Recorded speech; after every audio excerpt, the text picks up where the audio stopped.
The spot what's good, tiny. YouTube family? Day It was the 58, size 200 of a push-up grain of challenge. sand Let's held get it. between your fingers at arm's length against the night sky. Teeny grain of sand. They focused the Hubble telescope on it for 11 days. Nothing there. When they developed the images in that spot was 10,000 galaxies with hundreds of billions of stars in each galaxy. It's called the Hubble Ultra Deep Space Field. It's 30. the furthest that mankind has ever seen away from planet Earth. Now they have the James Webb telescope that's confirming it and seeing even further. And light travels in waves, with blue being the fastest, shortest wave, and red being the longest and slowest wave. They saw the red shift, which you're seeing the light going away from you, which means the universe is expanding. And they now estimate the observable universe is 93 billion light years across. And get this, still expanding at the speed of light. And the largest star they found is Stephenson 2-18. It's a super gas giant. It is so big, if you were to place Stephenson 2-18 in our solar system, it would engulf the orbit of Saturn, the sixth planet from the sun. We're the third planet from the sun. Could you imagine one single star that enormous? And God made it all. And He made you.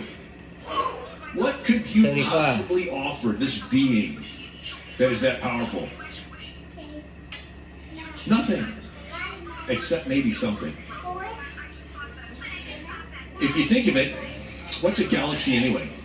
It's a bunch of rocks. Hot rocks, cold rocks, vaporized rocks, molten rocks. Rock cannot love you. So at some time in eternity past, God said, been there, done that, I can create everything. I would really like someone in my image that could love me. Now it gets interesting, because love by definition must be voluntary.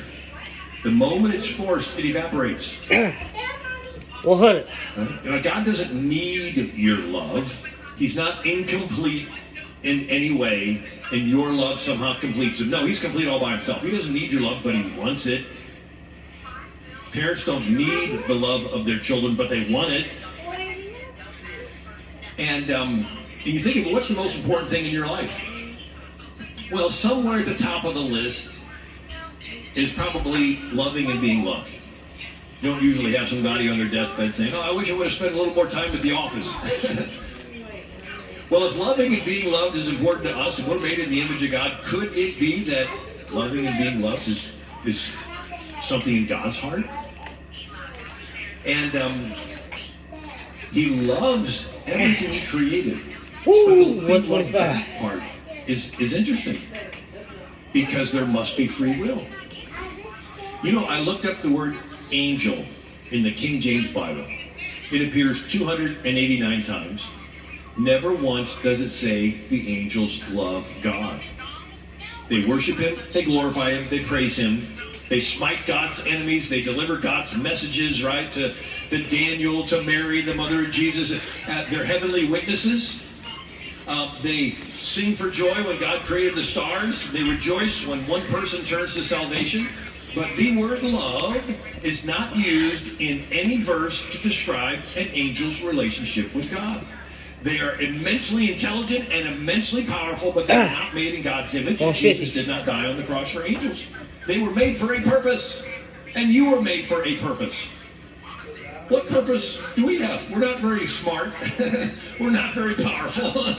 Why would God make us? What could we offer Him? Love. And so God created us as beings with the capacity to love Him. But love by definition must be voluntary, so He'll never force us. And then there's the second thing. He has to hide Himself behind His creation. Because if He ever revealed Himself to you in all of His omnipotent universe creating power, brighter than a trillion suns, your response, if you didn't melt, would be like the Apostle John in the book of Revelation. I fell at His feet, He's dead. And it would be an immediate and instinctive response, not a voluntary response. And God's like, I can do immediate and instinctive all eternity long. He is all awesome. He is all powerful. 190. And so he hides himself behind his creation.